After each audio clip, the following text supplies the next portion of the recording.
باب الحیا فی العلم، علم میں حیا کرنا. اب یاد کر لیں وہ حدیث کہ جس نے حیا کیا اللہ نے اس سے حیا کیا، پیچھے گزر چکی ہے. وقال مجاہد کہتے ہیں لا یتعلم العلم مستحیا، نہیں سیکھتا علم حیا کرنے والا، حیا کرنے والے کو، جھجکنے والے کو علم نہیں ملتا. ولا مستکبر، اور نہ تکبر کرنے والے کو. یعنی دو لوگ علم نہیں حاصل کر سکتے، حیا کرنے والا یعنی غیر ضروری حیا، اور تکبر کرنے والا. وقالت عائشہ، حضرت عائشہ کہتی ہیں نعم النساء نساء الانصار، کتنی اچھی ہیں عورتیں انصار کی عورتیں، عورتوں میں کتنی بہترین ہیں انصاری عورتیں. لم یمنعہن، نہیں منع کرتا ان کو، نہیں روکتا ان کو، الحیاء حیا، ان یتفقہن فی الدین، کہ وہ سمجھ بوجھ پیدا کریں دین میں. حضرت عائشہ نے عورتوں کی تعریف کیوں کی؟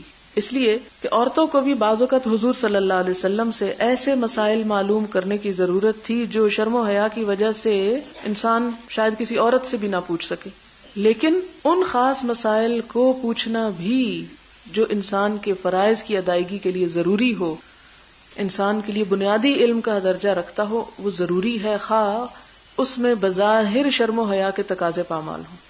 اب دو چیزیں ہوتی، ایک تو یہ ہے کہ آپ اس علم کو نہ سیکھیں نہ سکھائیں، نہ جانیں نہ جنوائیں، اور اس کو چھپا کے رکھ دیں. اس کا تو آپ پیچھے پڑ چکے ہیں نا کہ کیا حال ہے. دوسری بات یہ ہے کہ آپ اس کو ضرورت کے وقت حیاداری کے ساتھ بیان کر دیں، لیکن اپنی عام گفتگو اور عام مجلسوں کا موضوع نہ اس کو بنائیں. کہ مثلاً اگر آپ نے ایک حیا والی بات کسی سے سنی یا پڑھی یا اس کو سوال کیا اور پھر آپ ہر ایک سے وہی فضول باتیں کرتے رہیں. یعنی یہ دو مختلف مواقع ہیں. ایک موقع تو یہ ہے کہ وہ ضرورت ہے. اب مثلاً آپ دیکھیں کہ کسی مرد کا کسی عورت کے جسم کو ہاتھ لگانا اخلاقاً عقلاً شرعاً منع ہے نا، لیکن جب ایک عورت بیمار ہوتی ہے اور ڈاکٹر کے پاس جاتی ہے تو وہ اس کو ہاتھ لگاتا ہے. اب یہ ہاتھ لگانا کیا ہے؟ ضرورتاً. کبھی کسی ڈاکٹر کو یہ بلیم کیا گیا کہ فلاں ڈاکٹر بڑا بدماش ہے، عورتوں کی نبض دیکھتا ہے مثلا، یا بلڈ پریشر چیک کرتا ہے. کبھی کہا کسی نے؟ نہیں کہا. کیوں؟ اس لیے کہ وہ ان کا علاج کرتا ہے، ان کی خیر خواہی کرتا ہے، ان کی جان بچاتا ہے. اسی طرح اللہ تعالیٰ نے حضور صلی اللہ علیہ وسلم کو بھی چونکہ آپ کا ذمہ لگایا تھا یزکیہم، کہ لوگوں کو پاک کرنا ہے. اور تزکیہ میں بہت ساری چیزیں آ جاتی ہیں، وہ میں آگے کتاب الطہارہ کتاب الوضو میں بیان کروں گی. آپ کے اوپر بھی اللہ تعالیٰ نے یہ ذمہ داری عائد کی تھی کہ نجاستوں سے پاک ہونے کے جتنے طریقے ہیں، جو جو چیزیں ہیں، وہ لوگوں کو کھول کے بیان کر دیں اور آپ کو کرنا پڑے. اور یہ آپ صلی اللہ علیہ وسلم کی بہت بڑی قربانی تھی کہ آپ نے اپنی ذاتی زندگی کی بہت سی ایسی مثالیں لوگوں کے سامنے رکھی جو کوئی بھی شخص رکھ نہیں سکتا. یہ سب کچھ اللہ تعالیٰ کے حکم سے ہوا. اور پھر آپ دیکھیں کہ خود قرآن پاک میں بھی جو مقدس کلام ہے، اللہ تعالیٰ کی کتاب ہے، اللہ کا کلام ہے، اس میں بھی بعض الفاظ ایسے ہیں، بعض معاملات ایسے ہیں، بعض معنی ایسے ہیں کہ جو شرم و حیا کے تقاضے کے خلاف معلوم ہوتے ہیں، لیکن چونکہ انسان کی ضرورت ہے اس لیے اللہ تعالیٰ نے ان کو بیان کیا. بہت سے لوگ حدیث پر خصوصاً قرآن پہ جرأت نہیں کرتے، حالانکہ اس میں بھی ایسی باتیں ہیں، لیکن حدیث پر بہت زبان درازی کرتے ہیں اور یہ کہتے ہیں کہ جی حضور صلی اللہ علیہ وسلم کا یہ روپ تو ہم کو بالکل پسند نہیں، اور یہ باتیں بیان کا آپ نے بڑی بے حیائی کی باتیں کی ہیں اور شرم و حیا کے تقاضوں کو پامال کیا، اور اس قسم کی باتیں کرتے ہیں.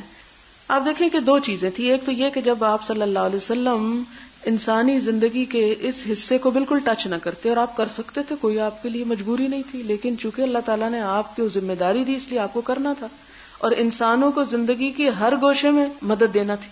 یہود نے بھی ایک دفعہ مذاق اڑایا تھا. یہودیوں نے کیا مذاق اڑایا؟ جی تمہارا پیغمبر تو تمہیں یہ بھی بتاتا ہے کہ ٹوائلٹ میں بیٹھتے کیسے ہیں.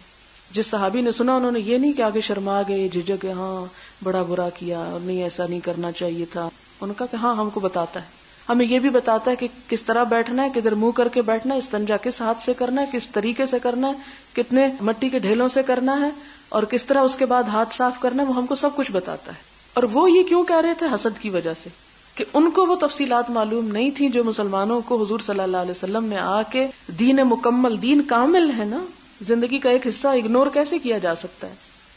جیسے جسم کی ضرورت کے لیے، جسم کی بیماری کے لیے آپ ڈاکٹر کو نہ صرف یہ کہ ہاتھ دکھاتے ہیں، بلکہ بعض اوقات آپ دیکھیں خدا نخواستہ خواتین کو بریسٹ کینسر ہو جاتا ہے، یوٹرس نکالنا پڑتا ہے، تو سب کچھ ہوتا ہے اور اس کی اجازت بھی ہے.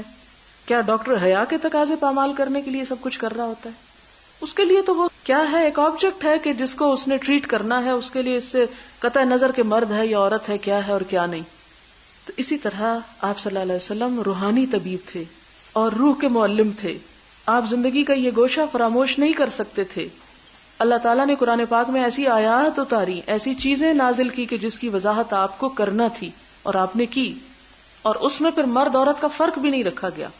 مردوں سے متعلق مسائل بھی بتائے گئے، عورتوں سے متعلق سوال کیے جانے والے وہ بھی بتائے گئے. بہت سے لوگ یہ بھی کہتے ہیں کہ جی شادی سے پہلے وہ باتیں نہیں پتا ہونی چاہیے جو شادی کے بعد تو بس ٹھیک ہے. لیکن آپ مجھے یہ بتائیں کہ آج کی بچیوں میں کتنی بچیاں واقعی ایسی جنہیں شادی سے پہلے یہ نہ پتا ہو کہ شادی کیا چیز ہے. آپ اپنے کلاس 4 اور 5 کے بچے کو دیکھیں کہ جب وہ پروڈکشن کے بارے میں پڑھتا ہے، پروڈکشن، ری پروڈکشن اور یہ نسل انسانی اور دوسرے کے بڑھنے کے بارے میں، اس کو کس بات کا نہیں پتا ہوتا.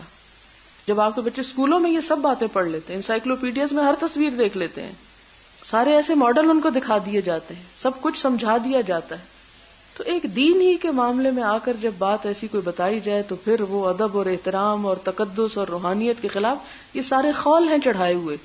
اس کا یہ مطلب نہیں کہ ہم ہر مجلس اور ہر محفل میں بیٹھ کے ایسی باتیں کرنا شروع کر دیں، لیکن اس کا یہ مطلب بھی نہیں کہ انسانی جسم اور ضروریات اور فطرت کے ان تقاضوں کو یکسر پرے پھینک دیں. اب آپ دیکھیں کہ انسان کے اوپر بہت ساری جو حالات گزرتے ہیں، جیسے غسل جنابت ہے، قرآن میں اس کا ذکر ہے. اب آپ قرآن کی آیت نکال دیں کہ غسل جنابت کا ذکر ہے، آپ بچوں کو نہیں پڑھائیں قرآن. آپ بچوں کو بچا کے کس پلانٹ پہ بھیجیں گے جہاں ان کو کسی بات کا پتہ نہیں چلے گا. ایک نیچرل فطری انداز میں آپ ان کو سب بتا دیں.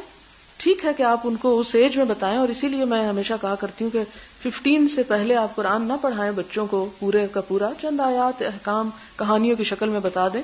لیکن جب بلوغت کو ایک بچہ پہنچ جاتا ہے، اس کے فزیکل چینجز اس کے اندر آنے لگتی ہیں، اس کا جسم ان سارے احساسات کو محسوس کرنے لگ جاتا ہے، تو اس کے بعد اس کو اگر آپ صحیح گائیڈنس نہیں دیں گے، پھر بھٹکنے کا بھی اس کو بہت اندیشہ ہے. تو اس کو پھر پتا ہونا چاہیے کہ لائف کی حقیقت کیا ہے، اللہ تعالیٰ نے مرد اور عورت کا تعلق کس قسم کا رکھا. پھر اس میں آپ دیکھیں کہ وہ جیسے غسل جنابت ہے، ایک بات ہوئی تھی قرآن اس کا ذکر نہ کرتا، حدیث کو اس کا ذکر نہ کرتی، لیکن ساتھ انسانوں کو ایک شک میں ڈال دیا جاتا کہ پتہ نہیں یہ حلال ہے، حرام ہے، جائز ہے، ناجائز ہے. بھوک لگتی ہے، انسان کھانا کھاتا ہے، اس کو تو اطمینان سے کھائے، لیکن اگر کسی اور چیز کی ضرورت ہو تو اس کو کہا جائے کہ نہیں یہ غلط ہے. تو اسلام میں رہبانیت نہیں ہے. اسلام نے ان جذبات کو دبایا نہیں، ان کو ایک چینلائز کیا، صحیح رستہ دکھایا. پھر اس کے بعد جیسے غسل کی حکمت بتانی چاہیے کہ یہ سب کچھ انسان کے اوپر انسان کی حیوانیت کا غلبہ ہوتا ہے جو انسان کی روحانیت میں حائل ہوتی ہے. اسلام نے اس لیے اس کے بعد نہانے کا حکم دیا، یا اس طرح کی بہت سی انسان کے اوپر جذباتی کیفیات کے بعد وضو یا غسل کا حکم اس لیے دیا کہ انسان کی وہ شیطنت یا حیوانیت جو ہے وہ ٹھنڈی پڑ جائے، اور انسان جب اللہ تعالیٰ کے حضور حاضر ہو، عبادت کے لیے آئے، تو اس کے جو مزاج ہے اس میں اعتدال ہو اور اس کے اندر پاکیزگی اور روحانیت کا ایک تصور بیٹھ جائے. تو ان چیزوں کو اسلام یکسر نظر انداز کر سکتا تھا، لیکن نہیں کیا کہ یہ انسان کا ایک حصہ ہے، انسان کی تخلیق اس سے وابستہ ہے، نسل انسانی کا آگے بڑھنا اس سے وابستہ ہے. ان چیزوں کو فراموش کرنا، حقائق سے نظریں چرانا ہے. اور چونکہ اسلام میں رہبانیت تو ہے ہی نہیں، دین میں تقدس کا یہ تصور ان لوگوں کی طرف سے آیا ہے کہ جنہوں نے دین کو صرف روحانیت کا مجموعہ بنا لیا، ایک دین فطرت نہ رہنے دیا. جو دین فطرت ہے اس میں یہ تمام چیزیں آئیں گی، ان کا ذکر بھی آئے گا، اور ان کے بارے میں صحیح نالج بھی دیا. یہ اللہ کا کرم ہے، رحمت ہے اس کی. اور حضور صلی اللہ علیہ وسلم کو بھی رحمت للعالمین بنا کے بھیجا گیا کہ آپ صلی اللہ علیہ وسلم نے ان تمام چیزوں پر ہمیں صحیح رہنمائی فراہم کی. پھر آپ دیکھیں کہ ان ساری چیزوں کو اگر الگ الگ کر کے انہیں انالائز کیا جائے، جو آپ کے ان خاص پوشیدہ مسائل کے بارے میں احکامات ہیں، تو آپ دیکھیں گے کہ مسلمانوں کی زندگی کا یہ حصہ جتنا زیادہ ایجوکیٹڈ ہے اور جتنا ان کو اس پر گائیڈ کیا گیا ہے، اس کے کتنے فوائد ہیں وہ کہیں بھی نہیں ملے گا آپ کو. پھر تو انسان اور جانور میں فرق کیا رہ گیا؟ یہ سب کام تو جانور بھی کر رہے ہیں، وہ بھی اپنی نسل بڑھا رہے ہیں اور ان کے ہاں بھی یہ سب کچھ ملتا ہے. لیکن ان کا طرز عمل کیا ہے اور ایک مسلمان کا کیا ہونا چاہیے؟ اللہ تعالیٰ نے انسانوں کے ساتھ ضروریات لگا کے ان کو بھٹکنے کو نہیں چھوڑ دیا، ساتھ یہ بھی بتایا کہ کس ضرورت کو کیسے پورے کرو، کس طریقے سے کرو، اور اس میں کیا جائز ہے، کیا ناجائز ہے، کیا تمہیں فائدہ دے گا، کیا نقصان دے گا. اور اپنی ان ضروریات کو پوری کرنے کے بعد گلٹی کانشیس نہ رہو، اس گلٹ سے نکلو اور دوبارہ پاکیزہ ہو کر روحانیت کی طرف لوٹ آؤ، ایک اعتدال کی زندگی بسر کرو.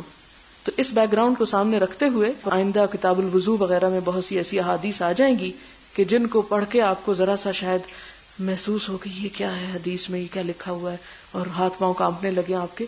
نہیں، ایک باوقار اور معتدل انداز میں آپ اس علم کو لے جائیں. خاص طور پر بر صغیر میں، یعنی ہمارے پاکستان اور انڈیا میں خاص طور پر یہ چیز ہوئی کہ یہاں دین کے اس پہلو کو بہت زیادہ لپیٹا گیا اور صحیح رہنمائی نہیں دی گئی. جبکہ آپ دیکھو گے کہ عربوں کے ہاں اور کلچرز میں اس قسم کے حیا کا نام نہیں ہے کہ جو آپ کو صحیح علم سے روک دے. تو یہاں پر اسی کا ذکر آتا ہے، اور اس کے بعد آپ دیکھیں گے کہ کسی نے بھی جب آپ سے ایسا کوئی مسئلہ آ کے پوچھا تو آپ نے اس کو یہ نہیں کہا بے حیا ہو، بے شرم ہو، نکل جاؤ یہاں سے، تم کیا پوچھنے آ گئے. نہیں، ان کو تسلی کے ساتھ بتایا کہ اس موقع پہ تم کیا کرو. ہمارے ہاں بھی بہت سی خواتین ایسی ہوں گی جن کے اندر بہت سی بے چینی ہوگی اور یہ پریشان ہوں گی، پتہ نہیں ہم پاک ہیں کہ نہ پاک ہیں، اس کے بعد یہ جائز ہے یا ناجائز ہے. لیکن نہ اپنی ماں سے پوچھ سکتی ہیں، نہ بہن سے پوچھ سکتی ہیں، نہ کچھ، نہ کسی اور سے، نہ کسی دین کے عالم سے.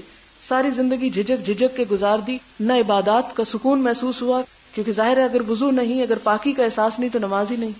ایون اگر آپ پاک بھی ہیں لیکن اگر آپ کو شک ہے شاید میں پاک نہیں ہوں، غسل کرنے کی ضرورت نہیں، اور آپ سوچ رہے نہیں شاید مجھے غسل کرنا چاہیے، تو ایسی صورت میں آپ کسی سے پوچھ تو سکتے نہیں، چلو جیسا ہے جانے دو. تو دو صورتیں، بہت سے لوگ تو پھر عموماً نماز ہی چھوڑ دیتے ہیں. وہ کہتے ہیں جب ہمیں یہ پتہ ہی نہیں کہ ہم پاک ہیں کہ نہیں تو نماز ہی نہیں پڑھتے. اسی لیے آپ دیکھیں اکثریت ہماری پھر دین سے ہی دور ہو جاتی ہے. اور کچھ ایسے ہیں کہ جو ایک گلٹی کانشیس کے ساتھ کچھ پڑھ لیتے ہیں، کچھ بے چینی کے ساتھ ہیں، کچھ نہیں پڑھتے. تو اسی لیے میں نے ڈیسائیڈ کیا کہ چونکہ عورتوں کو بہتر طور پہ بتا سکتی ہے ان مسائل کو، کہ میں ان مسائل کو کھولوں گی، بتاؤں گی، تاکہ اس گلٹی کانشیس سے باہر نکلیں. کیونکہ اس میں سے بہت سے مسائل ایسے ہیں کہ جو حلال اور حرام سے تعلق رکھتے ہیں، پاک اور ناپاک ہونے سے تعلق رکھتے ہیں. تو واقعی اگر ہم پاک ہیں تو ہمیں پاکی کا احساس ہونا چاہیے، اس پاکی کے احساس کے ساتھ عبادت کرنی چاہیے. اور اگر ہم ناپاک ہیں تو ناپاکی کے ساتھ عبادت کی نہ تاثیر ہوگی، نہ فائدہ ہوگا، نہ اثر ہوگا، نہ اس کی وہ اصل روحانیت آپ کو نصیب ہوگی. بہت سے لوگ کہتے ہیں ہم پڑھتے ہیں لیکن نماز پڑھ کے بھی چین نہیں آتا. وہ بتاتے نہیں کہ پیچھے کیا چھپا ہوا ہے. اب اس میں آگے حضرت علی رضی اللہ تعالیٰ عنہ کی ایک حدیث آئے گی جس میں وہ بلا وجہ ایک چیز پہ بار بار نہا رہے ہیں. سنن ابو داؤد میں آتا ہے، وہ کہتے ہیں نہا کے میری کمر ٹوٹ گئی. لیکن چونکہ آپ صلی اللہ علیہ وسلم کی بیٹی میرے گھر میں تھی، میں آپ سے پوچھ نہیں سکتا تھا کہ اس چیز پر، اس مسئلے پہ مجھے نہانا چاہیے یا نہیں. تو اس پر آپ صلی اللہ علیہ وسلم نے ان کا مسئلہ حل کر دیا. تو اسی لیے لوگ کہتے ہیں دین بڑا مشکل ہے. وہ مشکلات ہم نے خود کھڑی کی ہوئی ہیں جہالت کی وجہ سے. تو وہ ابھی ہم دیکھتے ہیں ان کو اب اس بیک گراؤنڈ کے ساتھ سامنے رکھ کے پھر آپ کو پڑھنا ہوگا کچھ نہ کچھ اس میں. تو حضرت عائشہ انصار کی خواتین کی صفت بیان کرتی ہیں اور کہتی ہیں کہ حیا ان کو دین میں سمجھ بوجھ پیدا کرنے سے نہیں روکتا تھا. وہ آ کے حضور صلی اللہ علیہ وسلم سے براہ راست واضح مسائل پوچھ لیتی تھیں. حدثنا محمد بن سلام قال اخبرنا ابو معاویہ قال حدثنا ہشام عن ابیہ عن زینب ابنت ام سلمہ عن ام سلمہ قالت، حضور کی زوجہ محترمہ ام سلمہ روایت کرتی ہیں، جاءت ام سلیم آئیں، یہ حضرت انس کی والدہ ہیں، الی رسول اللہ صلی اللہ علیہ وسلم، نبی صلی اللہ علیہ وسلم کے پاس. فقالت، کہنے لگی، یا رسول اللہ ان اللہ لا یستحی من الحق، اللہ تعالیٰ حق بات کرتے ہوئے نہیں شرماتا. جیسے وہ پہلے ہی پارے میں آتا ہے نا، ان اللہ لا یستحی یضرب مثلا ما بعوضۃ فما فوقها، حق بات کرنے میں اللہ کو شرم نہیں ہے. فہل علی المرأۃ، تو کیا عورت کے اوپر ہے، من غسل میں سے، اذا احتلمت، جب اس کو احتلام ہو جائے، یعنی اگر خواب میں وہ اس طرح محسوس کرے کہ جس طرح جماع کے بعد محسوس کیا جاتا ہے، یعنی خواب میں جماع کی کیفیت محسوس کرے، تو کیا اس کو اٹھ کے نہانا ہوگا؟ یعنی حقیقت میں نہیں لیکن خواب میں اس نے ایسی چیز دیکھی. فقال النبی صلی اللہ علیہ وسلم، تو نبی صلی اللہ علیہ وسلم نے فرمایا، اذا رأت الماء، اگر پانی دیکھے، یعنی اپنے جسم سے، یعنی خواب میں اس نے جماع کیا لیکن پانی نہیں نکلا تو غسل نہیں ہے. لیکن اگر پانی نکل آیا ہے جسم سے، کیونکہ بعض اوقات خواب میں انسان روتا ہے تو اٹھ کے محسوس ہوتا ہے جیسے بہت رو کے ابھی تھکا ہے، یا ہنستا ہے تو اٹھ کے ایک خوشی کی کیفیت ہوتی ہے. بعض اوقات خواب میں کوئی کھا رہا ہوتا ہے، کوئی مار رہا ہوتا ہے، کوئی ڈر رہا ہوتا ہے، تو یہ بھی انسانی جسم کی ایک کیفیت ہے. بعض اوقات خواب اس قسم کا بھی آ سکتا ہے، اور خواب کسی انسان کے اپنے بس میں نہیں ہوتے. اگر انسانی تقاضے کے تحت ایسا کوئی خواب دیکھ لیا ہے تو کیا اس کو اٹھ کے نہانا چاہیے؟ فقال النبی صلی اللہ علیہ وسلم، آپ صلی اللہ علیہ وسلم نے فرمایا، اذا رأت الماء، اگر پانی دیکھے. فغطت ام سلمہ نے منہ ڈھانپ لیا، یعنی شرم کے مارے کہ اس عورت نے آ کے کیا پوچھ لیا. تانی وجہہا، یعنی اپنا چہرہ ڈھانپ لیا. وقالت یا رسول اللہ، کہنے لگی یا رسول اللہ صلی اللہ علیہ وسلم، یعنی حضرت ام سلمہ کہتی وَتَحْتَلِمُ الْمَرْأَةُ، عورت کو بھی احتلام ہوتا ہے؟ قال نعم، آپ نے فرمایا ہاں. تربت یمینک، تربت یمینک جو ہے یہ ایک محاورہ ہوتا ہے تیرے ہاتھ خاک آلود ہوں. جیسے ہم اردو میں کہتے ہیں نا وہ پاگل یا فلاں، یہ اس طرح کے کسی کو ازراہ مذاق یا اس طرح کہنا کہ ہاں تیرے ہاتھ کو مٹی لگے. فبما، تو کس چیز کے ساتھ یشبہھا، مشابہ ہوتا ہے اس کے ولدھا، اس کا بچہ. یعنی عورت کا بچہ ماں پہ کس طرح جاتا ہے اگر اس کا اس میں کوئی حصہ نہیں ہوتا. حدثنا اسماعیل قال حدثني مالك عن عبد الله بن دینار عن عبد الله بن عمر ان رسول الله صلی اللہ علیہ وسلم قال ان من الشجر شجرة لا يسقط ورقها وهي مثل المسلم حدثوني ما هي فوقع الناس في شجر البادية ووقع في نفسي انها النخلة. قال عبد الله فاستحييت، میں نے شرم کے مارے نہیں بتایا کہ وہ کھجور کا درخت ہے. فقالوا یا رسول اللہ اخبرنا بها، فقال رسول اللہ صلی اللہ علیہ وسلم هي النخلة. قال عبد الله فحدثت ابی، میں نے اپنے ابا کو جا کے بتایا، نہیں عمر بن خطاب کو، بما وقع فی نفسی، جو میرے دل میں آیا. فقال لأن تكون قلتها، کہ تم نے کہہ دیا ہوتا اس کو، احب الی، یہ بات مجھے زیادہ اچھی لگتی اس بات سے، من ان یکون، اس سے کہ لی کذا و کذا، مجھے اتنا اور اتنا مال مل جاتا. یعنی ڈھیروں مال ملنے کی بھی مجھے اتنی خوشی نہ ہوتی جتنی مجھے اس بات کی ہوتی کہ اے میرے بیٹے تم حضور صلی اللہ علیہ وسلم کو وہ بتا دیتے جو تم سوچ رہے تھے. یعنی ایک اچھی بات جو معلوم ہو کسی چھوٹے کو بھی تو اسے بتانے میں شرمانا نہیں چاہیے، جھجکنا نہیں چاہیے، وہ اس کے لیے باعث اجر ہوگا اس کا وہ بتا دینا. باب من استحیا، جو شرم کرے، فامر غیرہ بالسؤال، پھر وہ دوسرے کو اپنا سوال دے، یعنی خود نہ پوچھ سکے، کسی اور کو کہے اچھا تم پوچھاؤ میرے لیے. تو کیا ایسا کیا جا سکتا ہے؟ ہاں ایسا کیا جا سکتا ہے. یعنی کچھ لوگوں کے اوپر حیا کا بہت غلبہ ہوتا ہے، وہ نہیں پوچھ سکتے، لیکن اس کا یہ مطلب نہیں کہ پوچھنا ہی نہیں چاہیے. خود نہ پوچھ سکے تو کسی سے پوچھوا لے. حدثنا مسدد کہتے ہیں قال حدثنا عبد الله بن داود عن الاعمش عن منذر الثوری عن محمد بن الحنفیہ عن علی قال، حضرت علی کہتے ہیں كنت رجلا مذا، میں ایسا شخص تھا جس کی بہت مزی نکلتی تھی. فامرت المقداد، تو میں نے مقداد کو کہا ان یسأل النبی صلی اللہ علیہ وسلم، کہ حضور صلی اللہ علیہ وسلم سے جا کے پوچھے. یعنی مزی وہ پانی ہے جو جماع کے بغیر یا اس سے پہلے آتا ہے. فسألہ، تو انہوں نے آپ سے پوچھا. فقال فیہ الوضوء، آپ نے فرمایا اس میں صرف وضو کرنا ہے، نہانے کی ضرورت نہیں. اور اسی حدیث کے بارے میں سنن ابی داؤد میں آتا ہے کہ حضرت علی یہ کہتے ہیں کہ صرف اس مزی کے نکلنے کی وجہ سے میں اتنا نہاتا تھا کہ میری کمر ٹوٹ گئی نہا نہا کے، کہ کہیں یہ جو پانی نکل رہا ہے اس سے شاید میری نماز نہ ہوتی اور مجھے غسل کرنا لازم ہے. تو ایسا پانی نکلنے سے وضو ہی کافی ہوتا ہے، نہانے کی ضرورت نہیں ہوتی. باب ذکر العلم والفتیا فی المسجد، علم اور فتویٰ مسجد میں دینے کا بیان. یعنی مسجد صرف نماز کی جگہ ہے یا وہاں کوئی علم کی بات بھی ہو سکتی ہے. حدثنا قتیبۃ قال حدثنا اللیث بن سعد قال حدثنا نافع مولى عبد الله بن عمر ابن الخطاب ان عبد الله بن عمر ان رجلا قام في المسجد، کہ ایک شخص مسجد میں کھڑا ہو گیا. فقال یا رسول اللہ، کہنے لگا اے اللہ کے رسول صلی اللہ علیہ وسلم، من این تأمرنا، کہاں سے آپ ہم کو حکم دیتے ہیں، ان نحل، کہ ہم احرام باندھیں. فقال رسول اللہ صلی اللہ علیہ وسلم، آپ صلی اللہ علیہ وسلم نے فرمایا، یحل اہل المدینہ من ذی الحلیفہ، اہل مدینہ، ذو الحلیفہ ایک جگہ کا نام ہے جو مدینہ سے کچھ میل باہر ہے، مکہ کے راستے پر. مدینہ سے جو لوگ عمرے کی نیت کرتے ہیں وہ ذو الحلیفہ پہ آ کے اپنا احرام باندھتے ہیں، تو آپ نے وہ ان کی میقات مقرر کی. وَيُحِلُّ أَهْلُ الشَّامِ مِنَ الْجُحْفَةِ، شام کے لوگ جحفہ سے احرام باندھیں گے. وَيُحِلُّ أَهْلُ نَجْدٍ مِنْ قَرْن، اور اہل نجد جو ہیں وہ قرن سے احرام باندھیں گے. وقال ابن عمر وَيَزْعُمُونَ أَنَّ رسول اللہ صلی اللہ علیہ وسلم قال، اور ان کا خیال ہے کہ نبی صلی اللہ علیہ وسلم نے یہ بھی کہا، وَيُحِلُّ أَهْلُ الْيَمَنِ مِنْ يَلَمْلَمْ، کہ یمن والے، یمن کی طرف سے آنے والے، یلملم ایک علاقہ ہے وہاں سے احرام باندھیں گے. یہ ہم لوگ اسی طرف سے جاتے ہیں اور احرام اسی جگہ سے شروع ہوتا ہے جب جہاز میں اعلان ہوتا ہے. وکانا ابن عمر یقول، ابن عمر کہتے ہیں، لم افقہ هذه من رسول اللہ صلی اللہ علیہ وسلم، کہ میں نے حضور صلی اللہ علیہ وسلم سے یہ بات صاف نہیں سنی، یعنی مجھے یہ بات صحیح طور پر نہیں سنی گئی، اس لیے میں نہیں اس کو روایت کرتا. اس سے حضرت عبداللہ بن عمر کی احتیاط سامنے آتی ہے کہ آپ صلی اللہ علیہ وسلم کے صرف وہی الفاظ روایت کرتے جو پوری طرح یاد کر لیتے تھے، صرف ایسے ہی سنی سنائی بات آگے نہیں بتاتے تھے. باب من اجاب السائل باکثر مما سألہ، باب من اجابہ، جس نے جواب دیا، سائلہ سوالی کو، بے اکثرا اس سے زیادہ، مما سألہ جتنا اس نے پوچھا تھا. یعنی بعض اوقات لوگ آدھی بات پوچھتے ہیں اور جواب دینے والا دگنا جواب دے دیتا ہے، تو ایسا کرنا کیا جائز ہے؟ ایسا کر سکتا ہے انسان کہ پوچھنے والے کے سوال سے بڑھ کے جواب دے دیا جائے؟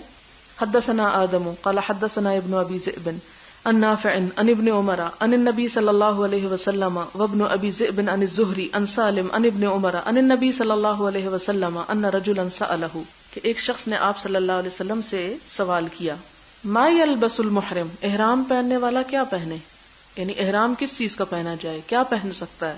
فقال، تو آپ نے فرمایا، لا یلبس القمیص ولا الامامہ، کہ قمیص اور امامہ نہ پہنے، ولا السراویل اور نہ شلوار، ولا البرنس نہ ٹوپی، ولا ثوبن اور نہ کوئی ایسا کپڑا، مسہ الورس کہ جس کو ورس چھوا ہوا ہو، یعنی ورس ایک زرد رنگ کی طرح کی ایک بوٹی ہوتی تھی جس میں کپڑے کو پیلا کیا جاتا تھا، یعنی ایک بوٹی زرد رنگ کی جو رنگنے کے لیے استعمال ہوتی تھی.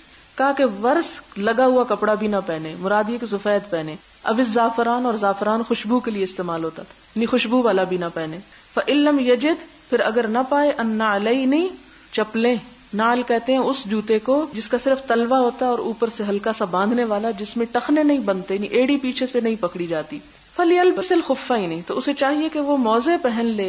وَلْيَقْطَعْهُمَا، اور چاہیے کہ کاٹ لے ان دونوں موزوں کو. حَتَّى يَكُونَا تَحْتَ الْكَعْبَيْنِ، یہاں تک کہ وہ ٹخنوں سے نیچے ہوں، یعنی ایسے موزے پہن لے کہ ٹخنے ننگے ہوں اس میں. جوتا نہ پہنے، یعنی پمپی نہ پہنے یا بند جوتا نہ پہنے یا جاگر یا اس قسم کا کوئی نہ ہو. چپل پہننی چاہیے احرام میں، اگر چپل نہ ہو تو پھر کیا ہو، ایسے موزے پہن لے کہ جس میں ٹخنے نہ ڈھکے، یعنی ایسا پھر جوتا ہو کہ جس میں ٹخنے ننگے رہیں. اب اس نے کیا پوچھا تھا سوال کہ محرم کیا پہنے، تو آپ نے اس کے جواب میں صرف یہ نہیں کہا کہ 2 چادریں پہنے، بلکہ تفصیل سے سمجھا دیا کیا کیا نہ پہنے. سوال ہے یہاں پر ہے فَانْسَلَّ الْحُوتُ مِنَ الْمِقْتَلِ فَاتَّخَذَ سَبِيلَهُ فِي الْبَحْرِ سَرَبًا، کہ موسیٰ علیہ السلام کو مچھلی کے نکل جانے کے بارے میں معلوم ہو گیا تھا تو وہ آگے کیوں گئے؟ کب معلوم ہوا تھا؟ معلوم ہی تو نہیں ہوا تھا. اور انسلّہ کا مطلب ہوتا ہے چپکے سے کھسک جانا، کہ کسی کو پتہ بھی نہ چلے. تو لفظ انسلّہ میں ہی وہ سارا معنی موجود ہے. حدیث 123 کے بارے میں سوال ہے کہ باب ما یستحب للعالم اذا سئل میں حدیث اور باب کا کوئی تعلق سمجھ نہیں آیا. اس میں حضرت موسیٰ علیہ السلام کی ایک لمبی حدیث روایت کی گئی ہے جس کا اصل مطلب یہ ہے کہ موسیٰ علیہ السلام سے جب کسی نے پوچھا کہ کیا تم جانتے ہو کہ سب سے بڑا عالم کون ہے، تو ایک روایت میں آتا ہے کہ انہوں نے کہا کہ میں ہوں، اور دوسرے میں کہا کہ میں نہیں جانتا. تو وہاں امام بخاری بتانا یہ چاہتے ہیں کہ اگر کسی عالم سے کوئی ایسی بات پوچھی جائے جس کو وہ نہ جانتا ہو تو اس کو صرف یہ نہیں کہنا چاہیے کہ میں نہیں جانتا، بلکہ یہ کہہ دینا چاہیے ساتھ کہ واللہ عالم، اللہ جانتا ہے. اور کسی بھی بات کے جواب میں کبھی کسی اہل علم کو یہ نہیں کہنا چاہیے کہ میرا جواب سب سے اچھا ہے یا میرا علم سب سے بڑا ہے. کہنا یہ چاہیے، یعنی اپنی طور پر ساری بات بتانے کے باوجود، سارے دلائل لانے کے باوجود کیا کہہ دینا چاہیے کہ اللہ عالم. اسی لیے آپ دیکھیں گے کہ پرانی کتابوں میں مسائل لکھے جانے کے بعد آخری لفظ یہ لکھا ہوتا ہے واللہ عالم بالصواب، کہ اللہ ہی زیادہ بہتر بات جانتا ہے. حضرت خضر بھی اللہ کے بندے تھے، تو انہوں نے حضرت موسیٰ سے سلام کے بارے میں کیوں پوچھا؟ جبکہ موسیٰ علیہ السلام نے سلام کیا تو انہوں نے کہا انا بأرضک السلام. وہ اس لیے پوچھا کہ جس جگہ پر ان دونوں کی ملاقات ہو رہی تھی اس جگہ پر خضر علیہ السلام کے علاوہ کوئی اور سلام کو جانتا نہیں تھا. اس کا یہ پتہ چلتا ہے کہ شاید خضر علیہ السلام بھی کہیں اور سے اس وقت آ رہے تھے اور اس علاقے کو بھی جانتے تھے، اس لیے انہوں نے حیرانی کا اظہار کیا کہ اس زمین پر تو کوئی سلام نہیں کرتا. مطلب ان کا یہ تھا کہ کوئی اجنبی انسان معلوم ہوتے ہو. پھر اسی طرح یہ سوال ہے کہ حضرت موسیٰ علیہ السلام کی جو کیوریوسٹی تھی کیا اسے جسٹیفائی نہیں کیا جا سکتا، کیونکہ علم کے لیے تجسس کا ہونا تو ضروری ہے. لیکن یہ ہے کہ حضرت خضر علیہ السلام کا رویہ ان کے ساتھ جو ہے وہ ایک اچھے استاد کا نہیں ہے، انہوں نے ان کے ساتھ سختی کا معاملہ کیا. حضرت خضر شو مور امپیشنس ان امپارٹنگ نالج دین حضرت موسیٰ ان اٹیننگ نالج. اس میں یہ ہے کہ اس معاملے میں شریعت نے پابندی نہیں لگائی. تجسس یا کیوریوسٹی ایک اچھی چیز ہے، لیکن ہر چیز اپنی حد کے اندر اور اعتدال میں ہی فائدہ دیتی ہے. اگر اعتدال سے بڑھ جائے تو وہ نقصان دیتی ہے. کیونکہ انہوں نے آتے ہی سب سے پہلے شرط یہ لگائی تھی کہ تمہیں جو علوم میرے پاس ہے، کیونکہ ہر علم کے سیکھنے کے ایک طریقہ ہوتا ہے، ایک ضابطہ ہوتا ہے، ایک قاعدہ ہوتا ہے. تو حضرت موسیٰ علیہ السلام تو خود علم دینے والے تھے، خود ایک استاد تھے.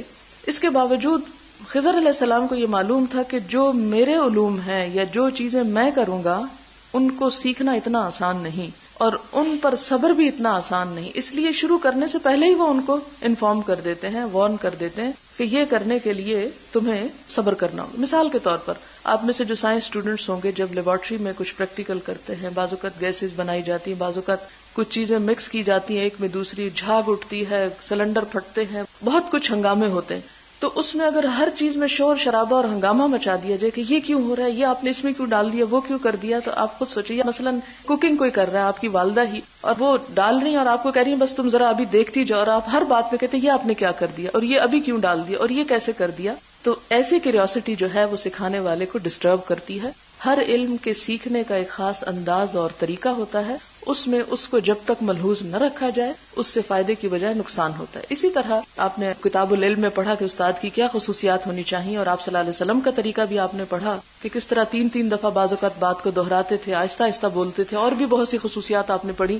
وہاں پر یہ بات بھی سامنے آتی ہے کہ استاد پر بھی شریعت نے کوئی ایسی پابندی نہیں لگائی کہ اس نے ہر ایک کو ضرور سکھانا ہے. اگر وہ سمجھتا ہے کہ وہ کسی شخص کو اس کی روڈنس کی وجہ سے نہیں سکھا سکتا، تو اگر وہ اس کو کلاس سے الگ کر دیتا ہے یا نکال دیتا ہے تو اس کی اس کو اجازت ہے. محدثین کے حالات ہم پڑھتے ہیں تو اس میں امام مالک جو امام دار الہجرہ ہیں، ان کی مجلس کے بارے میں آپ نے پڑھا ہی ہوگا، اتنا سکوت ہوتا تھا. اس کے ساتھ ہی یہ کہ ان کی مجلس میں 3-4 حبشی کھڑے ہوتے تھے دروازے پر. جب کوئی طالب علم ایسے سوال کرتا کہ جس سے شریعت کے کسی حکم کی توہین ہوتی یا وہ امام مالک کو اریٹیٹ کرتا، تو صرف اشارہ کرتے کہ اس کو اٹھاؤ اور باہر لے جا کے ڈال دو. آپ کو معلوم ہے امام مالک شاگردوں کے ساتھ اگر سختی کرتے تھے، خود اپنے ساتھ بھی بہت کرتے تھے. کہ ان کے بارے میں آتا ہے کہ ایک مجلس میں کئی مرتبہ ایک بچھو نے انہیں ڈنگ مارا، لیکن وہ اپنی جگہ سے ٹس سے مس نہیں ہوئے، کہ حدیث رسول صلی اللہ علیہ وسلم کے احترام میں. اسی طرح اور بھی بہت سے واقعات ملتے ہیں جن کا بتانے کا یہاں موقع نہیں ہے. تو جس طرح والدین کو اللہ تعالیٰ نے حق دیا ہے، اسی طرح استاد کو بھی حق دیا ہے. استاد کے لیے تحمل، کیونکہ علم کے لیے حلم بڑا ضروری ہے. اگر حلم نہ ہو تو علم ضائع ہو جاتا ہے. لیکن اس کے باوجود بعض چیزیں اپنی ذات کے لیے استاد نہیں کرتا، سب کے مفاد کے لیے کرتا ہے، اور اسے کرنا ضروری ہوتا ہے. اور آپ دیکھیں کہ استاد جو ہے خضر وہ نتائج کو دیکھ رہے ہیں، جبکہ اسٹوڈنٹ جو ہے موسیٰ علیہ السلام وہ صرف ظاہر کو دیکھ رہے ہیں. تو بعض چیزیں جو ظاہر میں نظر آتی ہیں اس سے انسان کی بے چینی ایک فطری تقاضا ہے. لیکن آپ صلی اللہ علیہ وسلم کا تبصرہ بھی کیا تھا؟ کاش موسیٰ صبر کرتے تو ہم کچھ اور جان لیتے ان باتوں میں سے، یعنی مزید ہمارا علم بڑھ جاتا. تو علم کے لیے صبر جو ہے وہ شرط ہے. پھر اسی طرح یہ ہے کہ کانا لموسیٰ و فتح عجبا، یہ انہیں تعجب کیوں ہوا جبکہ وہ فش جو ہے وہ سلپ کر کے جا چکی تھی. یعنی انہیں تعجب اس بات پہ تھا کہ یہ کیسا ہو گیا کہ مچھلی چلی بھی گئی اور ہمیں پتہ ہی نہ چلا. یعنی اس مچھلی کے اس طرح جانے پہ انہیں تعجب ہوا تھا. حدیث میں حضور نے اپنی خواہش کا اظہار کیا کہ اگر کعبے کے 2 دروازے ہوتے تو ایک سے لوگ داخل ہوتے اور دوسرے سے نکل جاتے. اس سے تو ظاہر ہوتا ہے کہ کعبے کے اندر داخل ہونے کی ہر مسلمان کو اجازت ہے. اب کیوں مسلمانوں کو اندر جانے کی اجازت نہیں؟ اس لیے کہ امت بہت بڑی ہو گئی ہے اور سب کے نزدیک نیکی صرف یہی رہ گئی ہے کہ ہم کعبے کے اندر داخل ہو جائیں، جبکہ نیکی کے اور بھی بڑے بڑے کام ہیں. اب یہ ہے کہ داخل ضرور ہوا جا سکتا ہے، لیکن اتنے رش میں اگر وہ کھول دیں تو شاید آدھے لوگ اس میں سے زندہ سلامت واپس نہ نکلیں. اس میں یہ کہ کبھی کبھار جیسے عرفات کے دن سنا ہے کھولا جاتا ہے، جب اس کو دھوتے ہیں، جب سب لوگ وہاں پہنچے ہوئے ہوتے ہیں تو اس موقع سے فائدہ اٹھاتے ہیں. اس میں آپ دیکھیں کہ کعبے کے عوض حتیم جو ہم کو مل گیا. حتیم یعنی وہ حصہ جو اوپر سے چھتا ہوا نہیں، لیکن اس میں بھی نفل پڑھنا ایسے ہی جیسے اس کے اندر پڑھنا ہے. سوال یہ ہے کہ صحابیات بعض اوقات ایسے سوال جو بہت شرم والے تھے حضور صلی اللہ علیہ وسلم سے براہ راست کیوں پوچھتی تھیں، جبکہ ازواج مطہرات موجود تھیں اور ان کے ذریعے بھی پوچھوا سکتی تھیں یا ان سے پوچھا جا سکتا تھا. اور پھر اس میں انہوں نے ایک مثال بھی دی ہے کہ جیسے اگر کوئی عورت اویلیبل ہے تو اس کو چھوڑ کے اگر مرد سے پوچھا جائے تو یہ کیسا معلوم ہوتا ہے. بات یہ ہے کہ حضور صلی اللہ علیہ وسلم کا جو مقام اور مرتبہ ہے وہ مردوں اور عورتوں سب کے لیے ایک باپ کا سا ہے اور ایک استاد کا ہے اور ایک نبی کا ہے، جو مقام کسی اور کا ہو نہیں سکتا، ہاں وہ کتنا ہی بڑا عالم کیوں نہ ہو، کتنی ہی بڑی کوئی چیز کیوں نہ ہو. لہٰذا ان احادیث سے پتہ یہ چلتا ہے کہ براہ راست علم کی بات ہی کچھ اور ہوتی ہے. دونوں طریقے رائج تھے. بعض مسائل جیسے حیض کے بارے میں بہت سے مسائل جو تھے وہ حضرت عائشہ سے ہی پوچھے جاتے تھے، خواتین ان سے پوچھا کرتی تھیں. لیکن اس کے ساتھ ایک اور حدیث بھی آپ پڑھیں گے کہ اس خاتون نے بھی براہ راست حضور صلی اللہ علیہ وسلم سے ہی اسی قسم کے کسی مسئلے پر سوال کیا. آپ دیکھیں کہ نبی صلی اللہ علیہ وسلم سے بلا واسطہ یعنی ڈائریکٹلی ایک بات کا معلوم ہونا اور بال واسطہ کسی اور کے ذریعے سے معلوم ہونا، ان دونوں چیزوں میں بڑا فرق ہے.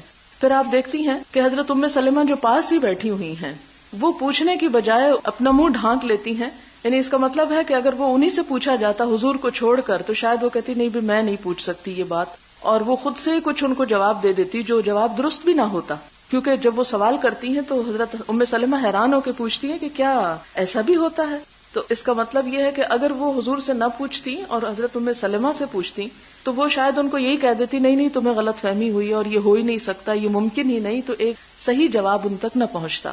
اس لیے ہم دیکھتے ہیں کہ مہاجرات میں سے نہیں، انصاری خواتین میں سے بہت سی خواتین حضور صلی اللہ علیہ وسلم سے براہ راست سوال کرتی ہیں. لیکن آج کے دور میں اگر کوئی عورت ہمیں بتانے والی نہیں ہے تو دین کے معاملے میں جہالت نہیں ہونی چاہیے. اب تو ٹیلی فون نام کی چیز ایسی ہے کہ جس پہ آپ کچھ بھی پوچھ سکتے ہیں بغیر اپنا آپ بتائے. لیکن یہ کہ اگر عورت موجود ہو تو پھر عورت سے ہی رجوع کرنا بہتر ہے، اور اگر نہ ہو تو مرد سے بھی پوچھا جا سکتا ہے، اس میں قباحت نہیں ہے. کیونکہ کسی لا علمی میں کسی حرام کام کا، کسی غلط کام کا ارتکاب کرنا، اب مثلا جیسے وضو کے مسائل ہیں اور جس نے لکھا ہے کہ بہت سی چیزوں میں ہم سمجھتے تھے کہ وضو ہے مگر نہیں تھا، تو اس طرح وضو کے بغیر نمازیں پڑھتے چلے جانا یہ زیادہ نقصان کا سبب ہے. یا یہ کہ انسان تھوڑی سی قربانی کر کے ایک مہذب انداز میں ایک مسئلے کو کسی عالم انسان سے پوچھ لے جو بھی اسے میسر ہو.